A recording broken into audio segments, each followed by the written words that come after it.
All right, guys. Thank you so much for joining another session of Leadership Matters with Dr. Sharon. I am Dr. Sharon, educator, author, entrepreneur, and speaker. And we are here today with my guest, Miss Nury Castillo Crawford. She is the mother of 3 sons. She's a lifelong educator for over 20 years. She is the owner of 1010 Publishing, LLC, and a published author. She was born in Peru, South America. She migrated to the United States when she was only 10 years old. The transition to a new environment and culture was a shock to her, but with the love and support of her family, she flourished and grew up to become a successful entrepreneur. She attended Florida A&M University, where she attained a BS and an MS degree. By the age of 30, she was married. She had 3 little perfect boys, as she says, and she was a teacher in Florida. She relocated to Georgia, where she resides today.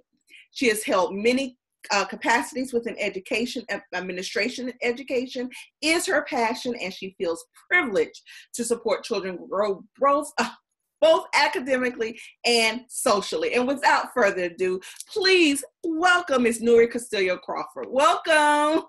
Thank you. Absolutely. We've been on the books for a while now, so I'm so glad that we finally made it happen. That's what happens when 2 successful women are on a roll. I appreciate your flexibility. And so I read quite a bit about you, but please take the time to share just a little more about who Nury really is. Okay, well, the part about the perfect little boys is actually true. That's a fact. I love my boys. I think I've been in love with teaching children and supporting children since I can remember. I mean, my first job was babysitting. And then my first formal job where I got a little check was an after-school church where I got to do 2.5 hours of the 4-year-old class. And you couldn't tell me I wasn't the main teacher. I mean, like I literally was trying to teach the kids how to read words, etc. And would put Mary Had a Little Lamb on chart paper and had them memorize it. So teaching and education is definitely my thing. I love kids and I love the power that educators hold in helping children find their confidence and in turn find their success. So I truly believe in that. I love that. And I really appreciate all that you have because, first of all, I love my educators. And then I love my educator entrepreneurs, my edupreneurs. They hold a very special place in my heart. And you fit the bill, I tell you. And so before we get into your entrepreneurship, I just want to talk a little bit about the educator. You are an assistant principal, and you've been an assistant principal now for a while, 11 years, I believe that you said.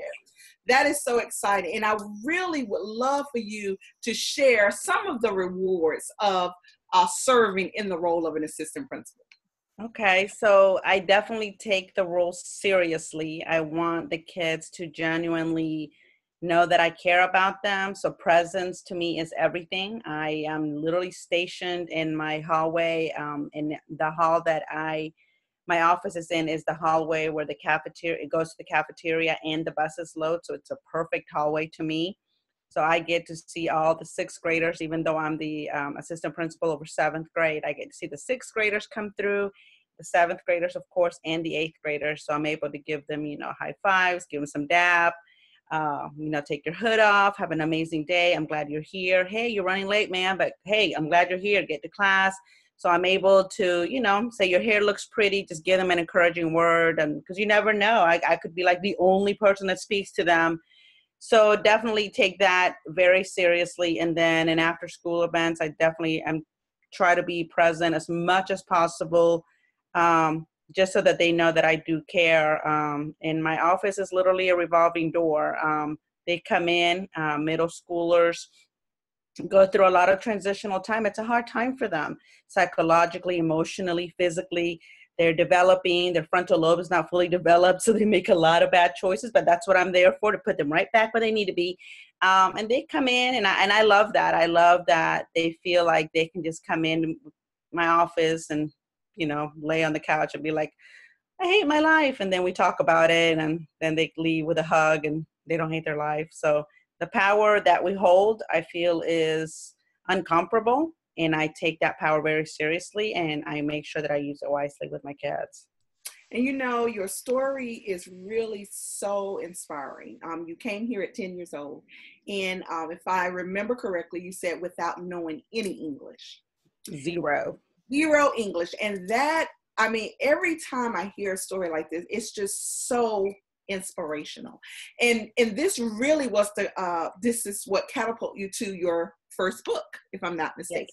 Yes. And so I do want to talk a little bit about that, because this is your journey, that your book really tells your story. So talk to us a little bit about that. Yeah, so about the story of the book, when I was 10 years old in South America, pretty much overnight, really a week, but very suddenly, I learned that we were moving to the United States of America.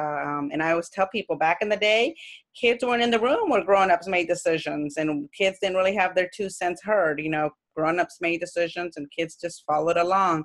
So definitely grew up in that era. And so in Peru, my family, my parents decided we were moving to America, and we did. You know, initially, I think anybody, any child is like excited about moving until the reality sets in, that you don't know anyone and that you don't know any of the language. You have no language acquisition in the new place that you're going to move to. So I went through all of those changes. My sister was shocked more than I was, if that was possible, but it was. And so a lot of the attention went to her, because she literally was having a meltdown every day and did not want to go to school, and just stressing everybody out, because she was just like literally just being defiant, biting the principal, running away from school. And she was younger than I was, and we'd find her in all these little nooks and crannies of the school. And so I was kind of like held to a stature that I had to behave, I had to be the brave one, don't you cry, that kind of thing. And so I held that, and I was basically my mom's right-hand person, and she didn't know any English either. So wherever we went, I had to, one of the stories I tell the kids when I read the book to them is, I pause and I tell them, I had to literally go to the aisles of the grocery store with my mom, and she would open up like the cinnamon or any of the spices, and she'd recognize them. And so she'd tell me the name in Spanish, and I would write it in a little notepad. And right next to it, I would put like an equal sign and write the English word. So we kind of created like our own dictionary for the grocery store. So yeah, all of those little things, and little by little, one day, one of my teachers decided that maybe she should get a dictionary, because we didn't have ESOL back then. And so after a while, and it was not the first couple of weeks, that's for sure, I literally sat in that classroom and did nothing. Like, I literally just looked around and tried to do whatever I could, but I didn't understand. And class went on. And so I remember that day is very memorable to me, because that was the first time that I felt when I went home. It's like, finally, my teacher knows that I'm not stupid. Like, finally, she knows that I know something, because she had a dictionary, was able to translate to me or interpret to me what she needed me to do. And it was math. And so I was able to do it. So to me, that really spoke volumes to me. And that's something I carry with myself, not only with children with limited English proficiency, but also just with children in general. You know, I've always kept in my mind, like, not everyone's strength is reading. Not everyone's strength is whatever academic area that we're talking about.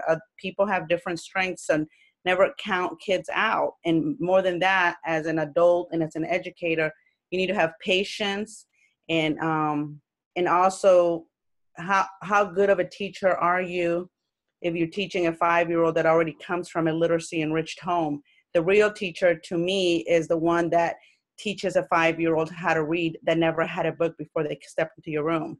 So all of those little lessons along the way, sometimes grown-ups think kids don't understand or don't remember or will not be able to see. We all grow up to be adults. And I remember all of those things that adults did for me. So I try to reflect that 100 times for my students. And I am sure that as a classroom teacher, you were really able to really lend that extra to those students who perhaps English was not their first language. But now as an administrator, how do you find yourself really impacting and assisting in helping those students in your administrative role? Okay, so one of the things that I implemented at the school that I'm currently at is having quarterly parent meetings in Spanish. So like after we have our open house, then I hold one, but in Spanish. So not at the same day, because they can come to the one that everybody comes to. I never want to exclude people or divide the parents, right? They need to come to everything and they should be exposed to the big picture. So then we have the one in Spanish, and then that way I'm able to break down the main points and also offer any assistance and contact. It's always helpful for them to see a face and be like, oh, okay, she speaks Spanish, so I can go to her if I need any help. And I think that even if 90% of the time they don't call me, but I feel like they feel better when they're like, oh, there is someone in case I do need someone. So that I think that that's definitely one of the things that that we've implemented and have done. And whenever I send something home, I try to have it translated as well. And not only with the students that you are assisting, I am certain that you are really a hand for the parents as well in the general community. Because a lot of times, just like you say, you were learning English, but your mom, she was still not learning the language. And so right. I'm sure that as we call them here, newcomers, that mm-hmm. is the situation, that your child may be learning the language, but as a parent in the home, they're not. So I'm sure those parents appreciate that. Yeah, I think they do. They tell me they do. They're Absolutely. Nice. So tell us the title of your book, because it is very personal to your journey. Yeah. So the title of the bilingual children's book that I've written is 3,585 Miles to Be an American Girl. And it's the exact mileage from Lima, Peru to Columbus, Indiana, where we first moved. That is just so impactful. And you launched this book in December. It was released in December. Yes. And you have really stepped forward with getting the book out there. You're speaking in schools. You're doing all sorts of things. Tell us about some of the things that you are involved in with your book. Okay. So yeah, I've been definitely gone to schools. I've been invited to 2 different high schools. And one of them is going to be in May and one of them is going to be in the fall. And I've already confirmed the dates. But for the high schoolers, because it's a bilingual children's picture book, but with the high school, they want me to share with the kids again that entrepreneurship and how to become an author, setting goals, in more like a motivational type of visit for the kids, to let them see that, okay, yes, you're struggling now. This might not be the easiest path that you're following this minute, but tomorrow does come and things will change. And then, of course, I'm going to elementary schools and doing presentations. I've also attended 2 international festivals where I was like a keynote speaker, and then also got a chance to share my book and my story with families. And then I've been on, Telemundo and Univision and AJC and newspapers and radio. So I've been getting a lot of love from the Atlanta metro area for sure. So I'm totally appreciative of all of that. I've been getting some support here, and then I've gotten some other, I've done other radio stations in New Jersey and stuff. So that totally I've been very appreciative, because I'm doing it all by myself. It's not like I've hired someone to call people for me or email them. I feel like as an entrepreneur, if we're talking about that part, if you need something, you better go get it. Nobody is going to beat your door down. So if you want it, you better go get it. And don't be afraid to ask. And all people can really say is no. And when they say no, you're like, okay, thank you. Keep me in mind. So, I mean, that to me is the lesson learned. It's you just have to go out there and I tell the students all the time, instead of researching the YouTube video of the day, you might need to research something that actually is going to make an impact for you. So schools and addresses and contact information is for the public, and I can Google people, and I make a little goal on my calendar, this week, contact this school district or research the next 5 school districts, and then little bit at a time, because I do have a my full-time life, which is being an administrator, but I just set it and I'm very organized. I think that definitely helps. And I just make goals for myself. And then I make sure that I monitor the goals that I set for myself. And, of course, revise, things happen. So just make sure that I'm flexible, I'm open-minded, always choose the attitude that I have about everything that I do. I always say that to people because I can teach you any skill that I have, that I possess, but I can't teach you how to have a good attitude. So at least you got to bring that to the table. So if you're venturing out as an entrepreneur, you have to have a positive attitude because if nobody else believes in you, you've got to believe in yourself. And that is so true. And one thing about being an educator and an entrepreneur, because I really feel that we have a special talent. I mean, we wear so many hats throughout the already, exactly. And so when we take on the whole entrepreneur side, it really does take a special person. That's why there is a sweet spot for me for my entrepreneurs, because our work does not always end at the end of our work day, especially as an administrator. Right. As a former building administrator, I know that is hard. But, and I always say that to my educators, you have to find out what it is that you want to do and don't give it all to that 9 to 5. I just believe that because we are so talented as career professionals that there is something, and I have a whole Entrepreneurs Rock group because the talented, yes, you have to join. But that we are so talented, and some of it aligns with what we do during the day, but some of it totally does not. And so, I mean, I have comedians that are administrators. I have, people who sell jewelry, who make jewelry, just all of this wonderful things that we do. Right. And so really getting it out there, because a lot of times as educators, we sort of hide behind that educator. Yes. And don't want to shine in other areas. And so I'm here to say, shine. Don't dim your light because you're an educator. That's why you need to let it shine. So I just applaud you for that. Yeah. And I think that as educators, to me, it's like we're used to being servant leaders and servants to our students and to our communities and our parents. We're shy away from asking. And so that's why I said, if you want it, you better ask and you better go get it. Because I think that many educators and most that I know are more about, I don't know, they don't want to ask. They feel like if it's meant, it's going to happen. And I'm not saying that that's not true, but I feel like you got to get it too. Like it really is not going to come knocking at your door. Exactly. And I say all the time, you cannot wait on opportunity. You have to create your own opportunity. That's right. And I just believe that.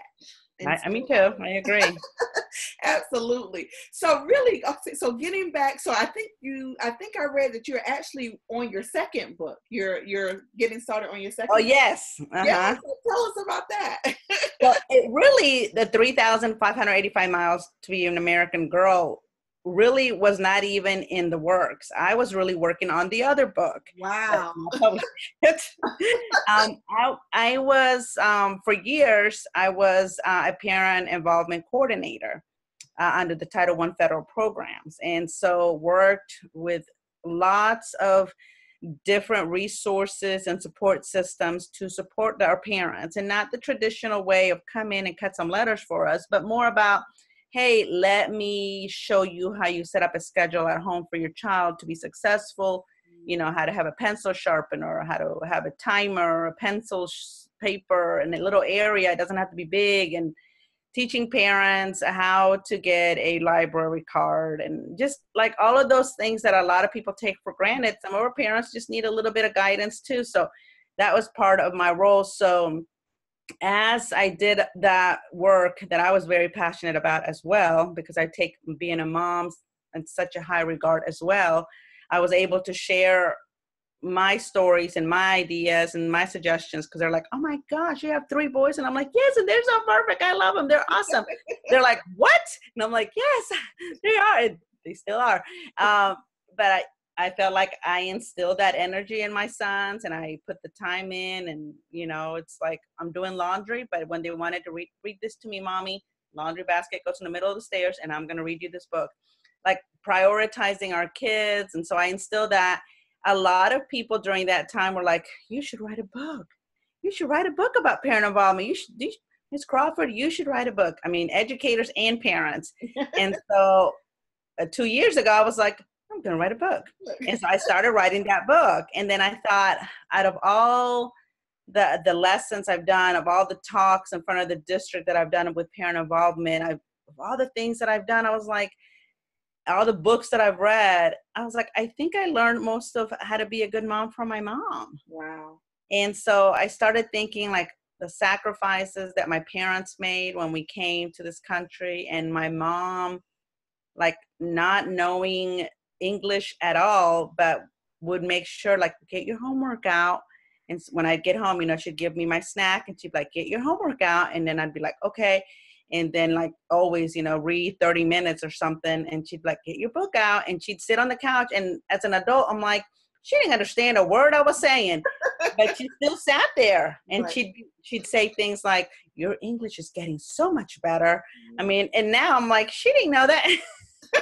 My English was getting better, but she said all those things, or you're so brave and you're so smart. Don't worry about it. You're going to learn English soon enough. And that's, again, that self-confidence. And I feel like that is literally the make it or break it variable for children, because it is for adults, I know. So I started writing the book, thinking about my mom, and then I started reminiscing about my first year in the country. And that's how the book, the 3,585 Miles to Be an American Girl, came out. And then I got passionate about that, finished that, got my publishing company all squared away, got my licenses and everything else. And so that one just came out first. And so I'm almost done with the other one. So once I'm done with the other one, I'll definitely be promoting it. But that book is dear to my heart too, because I feel like being a parent, especially for me, being a mom, it's, again, a very honorable position. I mean, my mom, I was blessed to have her. She, with the limited education that she had and the limited language that she had, she was still always looking out for me and my sister and my brother, and did the best that she could. And she always, such an unselfish behavior for a person. And, just always reiterated that to me, being a mom is an important job, and that's why I didn't get into leadership sooner, because she would say, no, you need your summers off. You need to go to work, do all your work at work, and then you come and take care of the boys. Yeah. So, yeah, you didn't play. Because she watched the boys when they were little. They were blessed not to go to daycare. Oh, wow, yes. Yeah, my boys were very blessed. They've been very sheltered and very much loved. And she would say, and I'd say, Mom, can I go to so-and-so after work? Or so-and-so's having a shower. She would be like, I'm sorry, you got to pick up your baby. So she'd make me pick up my kids, and she'd say, I'll have them during the day, but then you got to come get them. It. Moms don't go anywhere without their babies. So since I was young, I think she wanted to make sure that I was never, and I didn't, because she would never let me, like, go out, with my girlfriends. I think she was trying to make sure the ground was set, like, no, I'm not babysitting anybody. Right. You come get your babies after you get off work. Right. Wow. That's awesome. It really is. So, Nury, this is Leadership Matters, and I always ask, why, in your opinion, does leadership matter? Oh, because I feel like as a teacher, I did make every single year, I made an impact to those 30 kids, 25 kids in my classroom. But as a leader, as an effective, passionate leader who can instill and share my vision and have those teachers buy into my vision and my goals, then I'm impacting however many teachers I have times 30. So if I have, in connections classes, I have 16 teachers there, and I have 18 teachers in 7th grade. So then I'm impacting, 34 times 30 kids, and even more, because band and PE, they have 60 and 80 kids. So yeah, I'm impacting more kids. And I just feel like if I support my teachers the best that I can, and make those banana bread muffins and have coffee for them and talk to them and actually stand around and go and welcome each one of them in the morning. How's you doing? Hey, how's your baby? Hey, is your husband feeling better? Whatever. Get to know them, sending a text message like, I was thinking about you. Because they take the day off and they're sick. Hey, I thought about you. Are you feeling better? Let me know if I can do anything. I literally say that all the time. Only one teacher I think has claimed it. And she was actually in the hospital, and I went to see her there right after school one day, brought her Chick-fil-A, and then went to her house, and, because she's single. So just being there, like being genuinely there, genuinely care for my teachers. And in turn, I feel like they too will genuinely share their love for the kids and help them out. Hey, I need to go. Can you watch my class for a minute? Yep, I will. Hey, so-and-so's not behaving. Can you come see him? Yep, I will. Like, just try to be there as much as possible. And then when I can't, and I tell them like, hey guys, I'm out of the building. Please watch the cafe with your class. They're like, yes, don't worry. We got it. Mm-hmm. So it's a partnership. Absolutely. So tell everyone where they can first purchase your book. Also, where can they follow and connect with you on social media? Okay, so I'm on Facebook under my name, Nury Castillo Crawford. And I'm also on Facebook under 1010 Publishing. And you can find me on Twitter at RLNUNUCC. So like real Nunu CC. And then I am on Instagram under 1010 Publishing. And you can find my book on Amazon, Barnes & Nobles, and my website, which is 1010 Publishing Wix site. So I hope that people can connect with me. And I also do a blog. If anyone's interested in publishing their book, every week I do a blog and I give tips and strategies about how to get started with your book, and talk about differences, about different ways people can actually publish their books, like from anything from traditional to hybrid to self-publishing. Right. So we talk about different tips and stuff too. So if anybody's interested, I'd love to help them. Okay, awesome. Very good. And I truly thank you for spending part of your spring break with me on Leadership Matters, because I know that coveted spring break. Everybody needs a break, so I do appreciate it. I do appreciate it. I really do. I'm glad we got a chance to connect and actually engage. Absolutely. Guys, again, this has been Nury Castillo Crawford, assistant principal, author, just downright wonderful person. Definitely connect with her, follow her, buy her wonderful book. It's really her journey coming from Peru to the United States. And I just really thank you. Thank you, Dr. Sharon. I appreciate you so much. Absolutely.